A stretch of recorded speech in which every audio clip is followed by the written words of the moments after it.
America में माफ कीजिएगा बगदाद में अमेरिकी दूतावास के बाहर जो प्रदर्शन हो रहा है, विरोध प्रदर्शन करने के लिए लोग वहां इकट्ठे हुए हैं। वहां पर पटाखे फोड़कर विरोध प्रदर्शन किया जा रहा है। तस्वीरें ठीक उसी वक्त की है जब ये विरोध प्रदर्शन चल रहा था। तो दो तस्वीरें एक साथ सामने आई। पहली न्यूयॉर्क में जहां पर टाइम्स स्क्वायर में ट्रंप के निर्णयों के खिलाफ प्रदर्शन हो रहा है, ईरान के समर्थन में प्रदर्शन हो रहा है। दूसरी तस्वीर इराक से आई, इराक के बगदाद में अमेरिकी दूतावास के बाहर प्रदर्शन हो रहा है। ये दोनों तस्वीरें देखिए आपके सामने।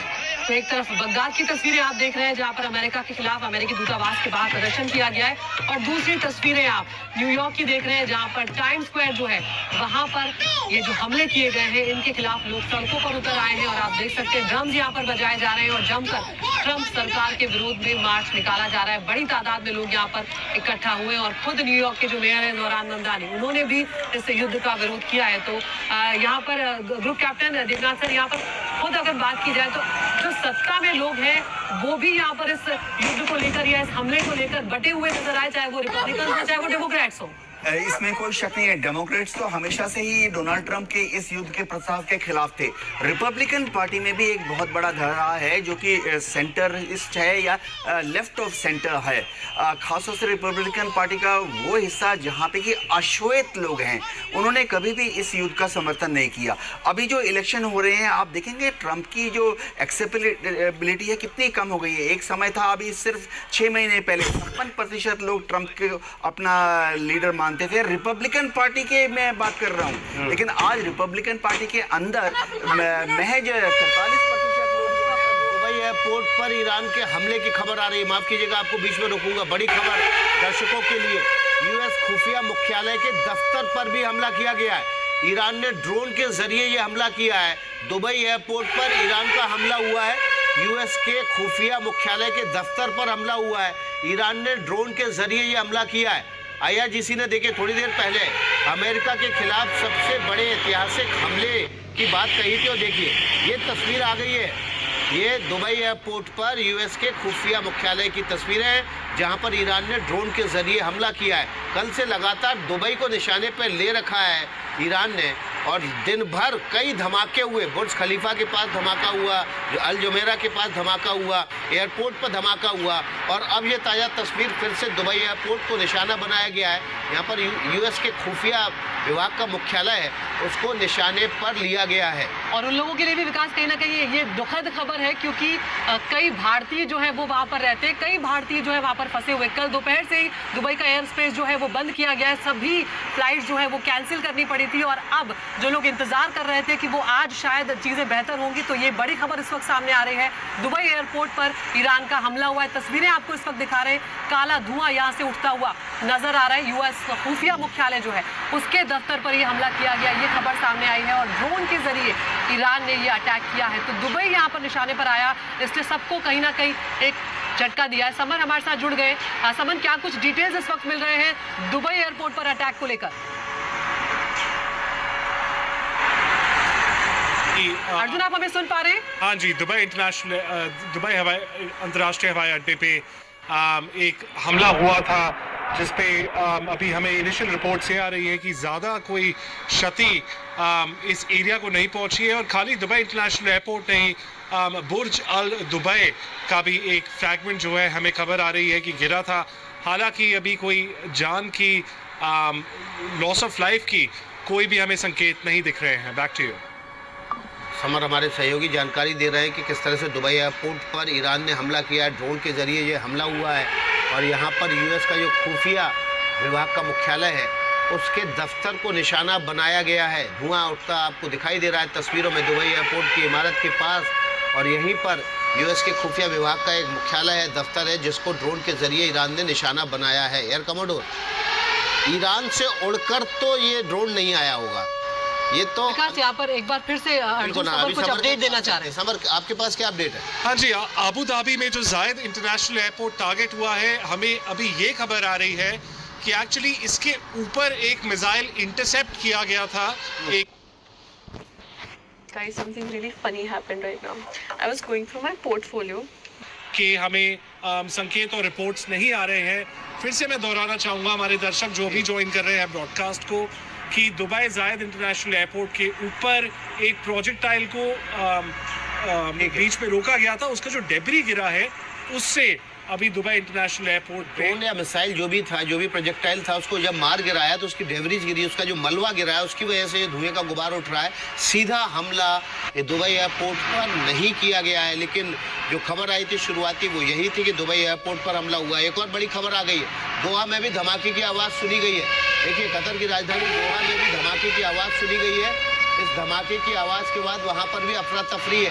तो लगातार IRGC की तरफ से जो कहा जा रहा था कि अमेरिका के खिलाफ सबसे बड़े हमले का ऐतिहासिक हमले की शुरुआत कर रहे हैं हम, उसकी शुरुआत संभवतः यहाँ हो चुकी है। जो अलायंस है, जहाँ पर एयर बेसेस हैं अमेरिका के, उन इलाकों को अब टारगेट करना शुरू कर दिया गया है। तस्वीरें देखिए, ये तस्वीरें आ गई दोहा की, माफ़ कीजिएगा, दोहा की तस्वीरें नहीं है, लेकिन दोहा में भी धमाके की आवाज़ सुनी गई है। अब हम बात कर लेते हैं, अगर ड्रोन मान लीजिए दुबई में अटैक कर रहा है तो एयर कमोडोर, क्या ये ड्रोन ईरान से उड़ के आया होगा या उन्होंने UAE के भीतर ही अपना नेटवर्क तैयार किया हुआ है जो वहाँ से ड्रोन उठा के और हमले को अंजाम दे रहा है? देखिए, ड्रोन कई टाइप्स के हैं। अब जो ईरान ड्रोन बनाता है 136 को अगर हम ले लें तो उसकी रेंज 1500 से 2000 किलोमीटर है, जो उसने रशिया को भी दिए हैं, जिसको वो गिरान करके बना के उसको इस्तेमाल कर रहे हैं, और काफ़ी उन्होंने उससे इफेक्ट क्रिएट किया यूक्रेन के अंदर। और एक और है 129 सीरीज का, इसी सीरीज का 129 ड्रोन है, उसकी भी रेंज 2000 किलोमीटर के अंदर आती है। और जो आप बात कर रहे हैं, कुछ ऐसे लॉइटरिंग म्यूनिशन सिस्टम्स होते हैं जो कम दूरी के होते हैं, जो यूज किए थे यूक्रेन ने बॉम्बर्स पे अटैक करने के लिए, पर उसके लिए काफी पास जाना पड़ता है, वहां पे टारगेट के काफी पास जाना पड़ता है। लेकिन यहाँ पे मैं 2-3 चीजें इंपॉर्टेंट बताना चाहता हूँ। दुबई जो है इंटरनेशनल टूरिज्म का हब है। डेली इस इंटरनेशनल एयरपोर्ट से 2.5 लाख पैसेंजर जाते हैं, मैं खुद वहां से जा चुका हूं कई बार। और दूसरी चीज है, 1200 फ्लाइट्स वहां पे दिन में चलती हैं, और एक बहुत बड़ा जमावड़ा होता है लोगों का, पैसेंजर्स का, जो इफेक्ट होता है। और जब भी हवाई हमले चल रहे हो, चाहे ड्रोन्स के हो, मिसाइल्स के हो, किसी तरीके से भी, तो वो हमले के दौरान एयर स्पेस को बंद कर दिया जाता है। और इसकी वजह से कितना इंटरनेशनल टूरिज्म और कितनी डिसरप्शन हो रखी होगी मिडिल ईस्ट में, क्योंकि ट्रांजिट फ्लाइट्स कई होके जाती हैं वहां, यहाँ से लेके। और आखिरी चीज कहूंगा, यहाँ पे बहुत इंपॉर्टेंट एल मिनहाद एयरबेस भी है, और जबेल पोर्ट भी है, और अल दाफरा वहां से अबू धाबी, वो भी बहुत पास में है। ये सस्टेनमेंट कमांड जो है ना US की, जो कि लॉजिस्टिक और सप्लाई चेन की सस्टेनमेंट कमांड है, तो वो डायरेक्टली। और एक खबर सामने आ रही है, खामेनी की मौत के बाद अब तेहरान में प्रदर्शन भी शुरू हो गए हैं। ईरान के कई शहरों में लगातार शोक मना रहे हैं लोग, सड़कों पर उतर आए हैं और प्रदर्शन जो है वो कर रहे हैं सड़कों पर। मातम मनाते हुए लोग यहाँ पर नजर आ रहे हैं। तस्वीरें आप देखिए, ईरान के अलग अलग शहरों से तस्वीरें आ रही हैं। तो खामेनी की हत्या जिस तरह से की गई है, यहाँ पर सीधे तौर पर ईरान ने ये बात कह दी है कि अब इजराइल और अमेरिका जो है उन्हें घुटने टेकने पर मजबूर वो कर देगा। और अर्जुन समर हमारे साथ बने हुए। अर्जुन, हम लगातार तस्वीरें यहाँ पर देख रहे हैं, तेहरान में प्रदर्शन किया जा रहा है, यानी कि भले ही कुछ लोगों ने खुशियां जरूर मनाई होगी, लेकिन यहाँ पर बड़ी तादाद जो है वो खामेनी के जाने के बाद शोक मनाने वालों की है। जी बिल्कुल, खाली कैपिटल तेहरान नहीं, बाकी और भी शहरों में ईरान में अक्रॉस ईरान हर जगह मातम मनाया जा रहा है, जो कि हमें ईरान स्टेट मीडिया के द्वारा विजुअल्स प्राप्त हो रहे हैं। पर इसमें यहाँ एक और ये भी यहाँ बहुत इंपॉर्टेंट बात है नोटिस करने की, कि अभी अभी खमीनी के एलिमिनेशन के बाद ये सारे साय ऑपरेशंस भी चल रहे हैं। एक तरफ जहाँ हम देख रहे हैं ईरान स्टेट मीडिया और ईरान अथॉरिटीज़ की तरफ से ऐसी वीडियोज़ आ रही हैं जिसमें शोक सभाएँ हो रही हैं, हज़ारों लोग दिखाई दे रहे हैं शोक मनाते हुए। वहीं वेस्टर्न एजेंसीज़ के हवाले से ये भी वीडियोज़ और फुटेज हमसे साझा हुई हैं, जहाँ उसी ईरान में, उसी कैपिटल तेहरान में लोग आतिशबाजियाँ भी कर रहे हैं और खुशियां भी मना रहे हैं कि खमेनी का एलिमिनेशन हुआ है। मीनवाइल इस सब के बीच IRGC ने फिर से एक चेतावनी जारी करी है US और इजराइल दोनों को, कि अब बहुत ही घातक हमला वो करेगा, पलटवार दोनों कंट्रीज पे। और खाली IRGC नहीं, ईरान के foreign minister Syed Abbas Araghchi ने भी ये अंडरलाइन किया है कि अब रिटेलिएशन बहुत ही मेजर होगा ईरान की तरफ से अमेरिका और इजराइल पे। समर, आप हमारे साथ बने रहिए। राजीव रंजन हमारे सहयोगी भी हमारे साथ जुड़ेंगे इस पर अपडेट देने के लिए। लेकिन इस वक्त का जो अपडेट है वो ये है कि खामनेई की मौत के बाद तेहरान में प्रदर्शन कर रहे लोग हाथों में तख्ती लेकर और ईरान का झंडा लेकर शोक मनाने के लिए सड़कों पर उतर पड़े हैं। और ये इसलिए कर्नल शैलेंद्र सिंह इम्पोर्टेंट हो जाता है कि उस शहर में जहाँ लगातार रेड सायरन बज रहे हैं, कभी भी हमला हो सकता है। और ये तस्वीरें देखिए तादाद में लोग सड़कों पर आ जाए अपनी जान की परवाह किए बिना, तो लीडर की पॉपुलैरिटी इससे पता चलती है क्या?